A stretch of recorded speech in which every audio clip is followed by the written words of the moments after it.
Welcome back, MTN Nets podcast. The NBA trade deadline has concluded. We finally get an answer on Cam Johnson and D'Angelo Russell and guys like that. I guess technically it's not an answer because this will be pushed till the summer. Of course, Russell's a free agent, and I would not be shocked if the Nets re-sign him. We'll see how that goes. But for Cam Johnson, these trade talks may reopen in the summer. So it's temporary relief, but ultimately I did not come away from this deadline happy with what the Nets did. This really felt like the max of Cam Johnson's value. You tie that in with the fact that the Nets' goal from now until the end of the year should be to lose as many games as possible. That's a big factor of it. My point is, this is probably the highest his value will ever be. Cam Johnson, yes, he did miss some games with an ankle injury. They probably held him out much longer than he had to be out, which shout out to the Nets for doing that. That's smart. But the guy's in the middle of having like close to a 50, 40, 90 season shooting wise, and I just felt like this was the most you were ever going to get from him, or for him, I should say. According to Evan Townsend, who is a Spurs and NBA draft analyst, he tweeted after the deadline that Sean Marks' asking price for Cam Johnson from the Spurs was Keldon Johnson and 2 Atlanta Hawks first-round picks, which if Sean Marks really thought he was getting that, even Keldon Johnson and 1 first-round pick, that might be too much right there. But to ask for 2 first-round picks is absolutely insane and just shows you that Sean Marks is pretty out of touch with Cam Johnson's value. This is a guy who, let's be honest, he's injury-prone. He's not like this lockdown defender. I wouldn't say he's a negative defensively, but I wouldn't say he's that good either. He is a bigger guy who shoots the ball well. You have that going for you. He does shoot it very well, even shooting on the move. He's been good at that this year especially, but you were never getting that much for Cam Johnson. I don't know why they held on to him because I don't see how he's a part of this team's future. Now, of course, there's a chance that the Nets go star hunting this summer, which I don't really agree with. I guess it depends where their pick falls, but I'd rather just build this thing organically and build it through the draft. But if they are going to go star hunting, then yeah, maybe you use Cam Johnson's contract to match salaries and get him to that team and trade him to, let's say they traded for Giannis, trade Cam Johnson to Milwaukee, make the money match, and get Giannis to Brooklyn. I don't want that, but just a hypothetical. I'm trying to think, like, if I'm Sean Marks, why am I holding on to him? What's the reason for it? What's the point? And that's a point right there, is maybe they're just holding on to him to either pair him with a star in the future, which Cam Johnson, as I said before, he's probably the 4th best player on a championship team. So you're not using Cam Johnson as your star player, your co-star, I should say. Like, that's not happening. Cam Johnson as a co-star next to the best player in the NBA. Let's say the Nets had Jokic. I mean, yeah, he's probably like Michael Porter Jr. I mean, yeah, he's helpful, but it's not a player that's going to completely move the needle for you. He's nice to have, but it's not someone worth really holding on to and having an incredibly high asking price for. So the problem, of course, is that Cam Johnson, who did return last night against the Wizards, and the Nets somehow lost that game, which I don't understand this team, how you beat the Rockets twice in 4 days, then you back that up and lose to the Wizards. I don't get it. I was pretty happy they lost, but still, just none of that makes sense, but that's sports for you. The problem is that the remaining, I guess, 35-ish games or so, Cam Johnson's going to be there to help this team win games. And as I said, opening this video, that's not the goal. The goal should be to lose as many games as you can, get as high as you can in that draft lottery, and hope to get a franchise-changing player. I know some fans are content whether they're picking 9th, 12th, 5th. I prefer top 3. I really want one of the Rutgers guys, Cooper Flagg, even Edgecombe. I'll take top 4.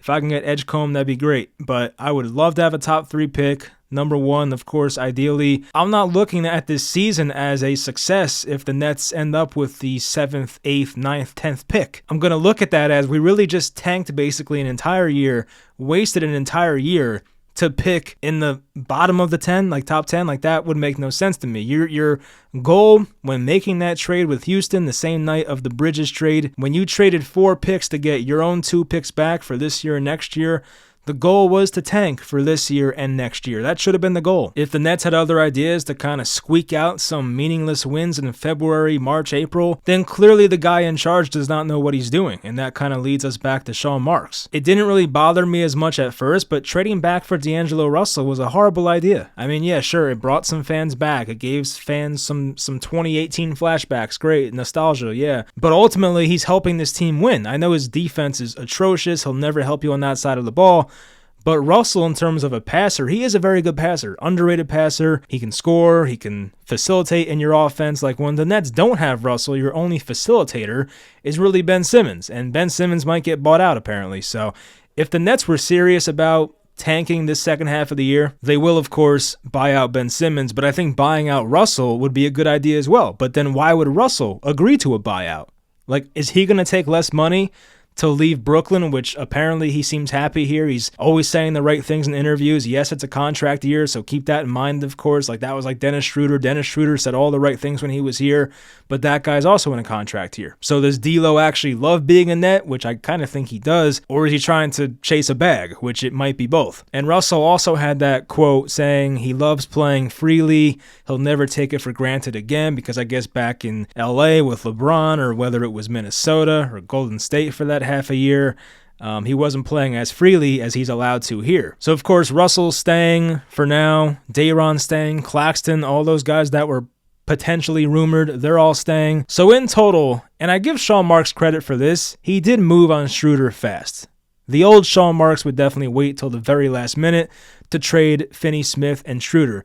I at least give him credit to trade those guys before the calendar hit February. Like, that was good. I forget when the DFS trade happened. Probably like a month ago. So he traded both those guys, Schroeder and DFS, by the time the new year came around. So I give Marks credit. But he turned Schroeder, Shake Milton, and DFS into DeAnthony Melton on a torn ACL, Reese Beekman, D'Angelo Russell, Maxwell Lewis, and 5 second-round picks. I think the return for those guys was fair. I think Marks was smart to jump on that quickly.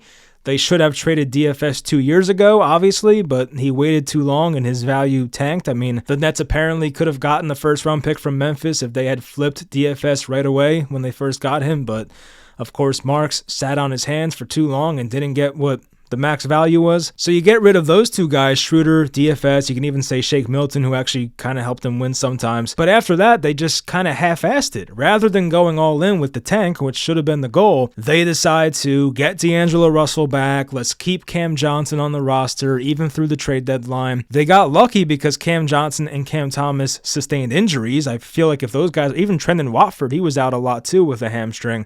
I felt like if those three guys were playing, this team might have close to 20 wins right now.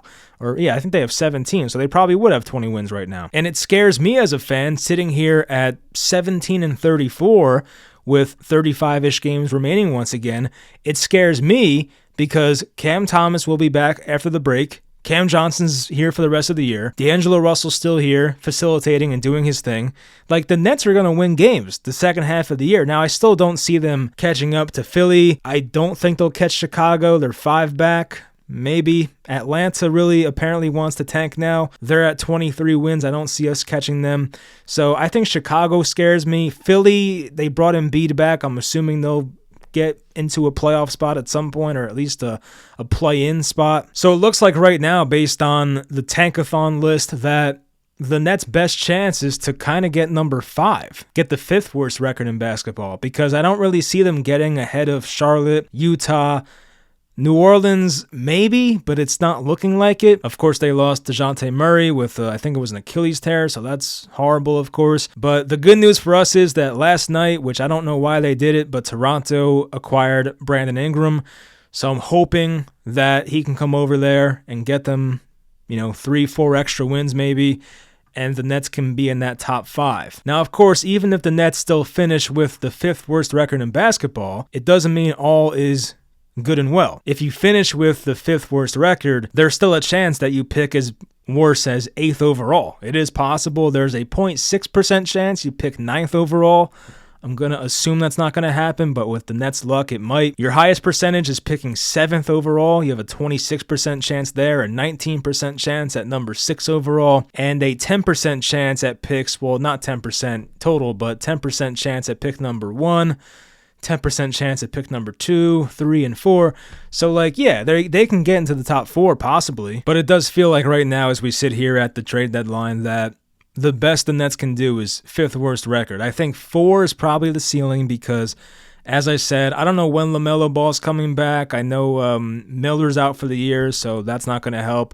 Charlotte also traded some guys. Utah, I don't really see them. I mean, maybe Utah. They've been kind of They've been better recently, but I'm not expecting them to, we're already up on them by 5 games, or it's 4, I guess, in the standings, but I'd still be surprised. So I think the ceiling is the Nets have the 4th worst record, and I think the floor is they have the 7th worst record. I think there's a chance if the Nets really pull off a win streak, which they almost won 4 games in a row, just this week. I think the worst they can do is the 7th worst record, which in that case, this season feels like a failure. But then you're putting your hands in the lottery. Maybe we get lucky. I know Atlanta won the lottery last year without having a high chance at all, but I don't want to just put it to luck. I want to statistically give myself, if I'm the Nets, the best chance to pick in the top 3, top 4.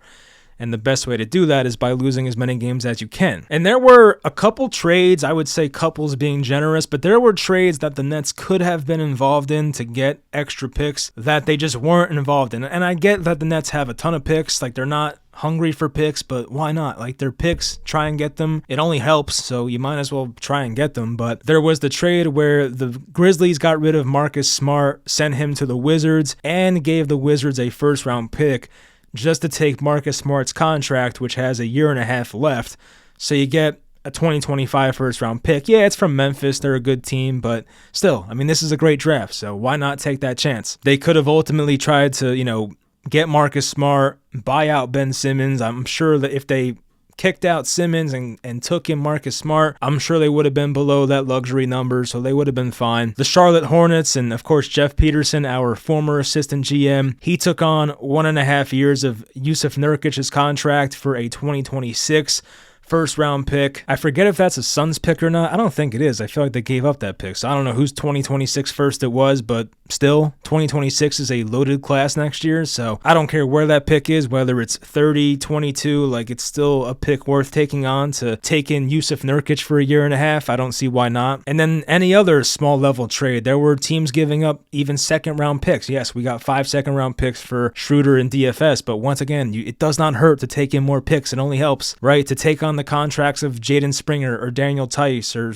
other guys that don't have big contracts, but just guys that teams wanted to get off of to get below that luxury tax number or the apron, whatever it may be. So, I mean, the Nets are in a position where, yeah, they can take on those contracts, and that's what Sean Marks did when he first got to Brooklyn, whether it was taking on DeMarre Carroll or taking on Alan Crabb, which I feel like Crabb was a guy he liked anyway because he tried to give him that big extension, but you get my point. I think Marks' most likely rationale is that he wants to keep cap space as open as possible this summer. The Nets, of course, have by far the most cap space this summer, and he may use that to go star hunting, which I just don't want to do that. I don't want to do the whole quick fix thing. Like, the Nets have been bad for now 2 straight years. Let us get a homegrown first round pick. Yes, I would love first overall, but let us get a homegrown first round pick. We have not had a guy like that since Derek Favors, and he lasted here for half a year, and Derek Favors is out the league now, so it's been a very long time. I think that was 2010. I don't know. I get they play in Brooklyn, but why can't they just build the right way? You're in Brooklyn. Yes, you can attract players, you can attract stars, but just build these next 2 drafts. It's all I'm asking for is just to tank for the rest of this year and tank next year, and then once 2027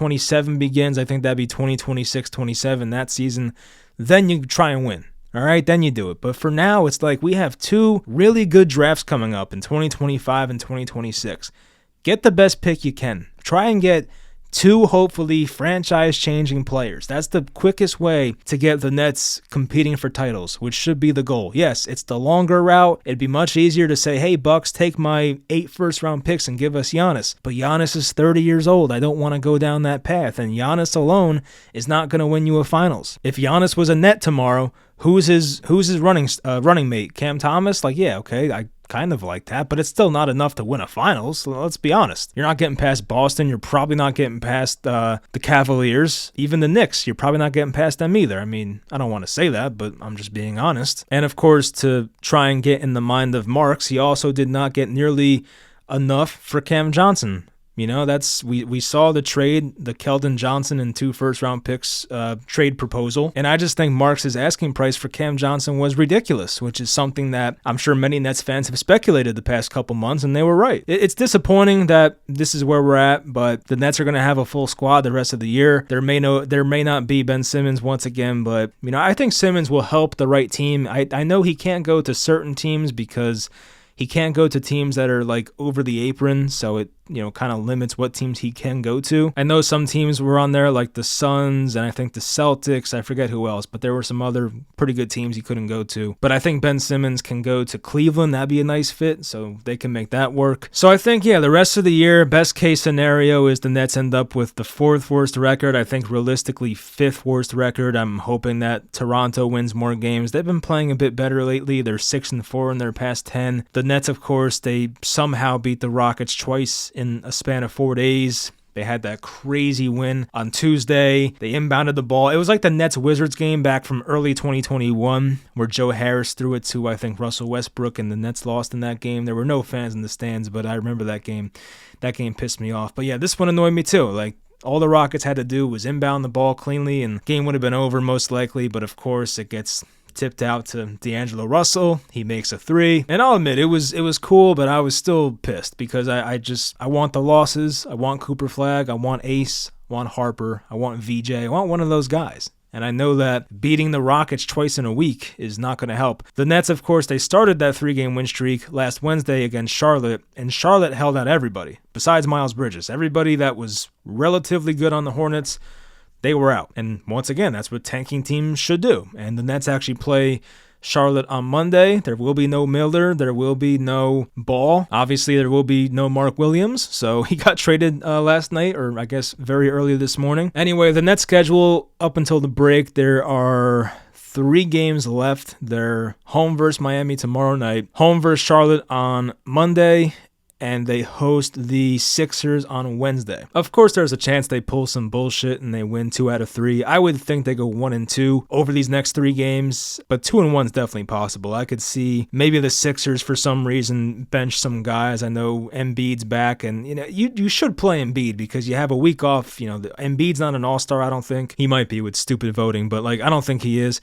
So the Sixers will have a week off after that game, so please play Embiid. But they should beat Charlotte on Monday. They will be favored that game in all likelihood, and I could see them beating Miami tomorrow night. Maybe that team feels a bit better because the whole Jimmy Butler thing is settled, and I know Miami beat the Nets, when was that? Last Saturday. They beat them by 9 points. But yeah, I'm hoping for 0-3, hopefully 1-2. Anything better would be pretty annoying. So that'll do it. A lot of pissed off Nets fans with this trade deadline. I wouldn't say it's like the worst trade deadline, but it wasn't good either. So it's pretty underwhelming. Of course, the last 3 years we've had disgruntled stars. Not 3, because I wouldn't say Dinwiddie was a star, but of course last year was Dinwiddie. He didn't want to be here. Year before that was 7-11. Year before that was James Harden. There's usually some type of excitement at trade deadline time for Brooklyn, but not this year. There was a lot of anticipation because people thought Cam Johnson, D'Lo, Claxton maybe, Day'Ron Sharpe was rumored to go to a couple teams, but that never came to fruition. So a pretty underwhelming deadline, and hopefully next time I talk to you guys, the Nets are ahead of Toronto in terms of tanking and hopefully close to being top 4. So we'll see how that plays out. Hope you guys enjoyed the video, and I'll talk to you guys next time.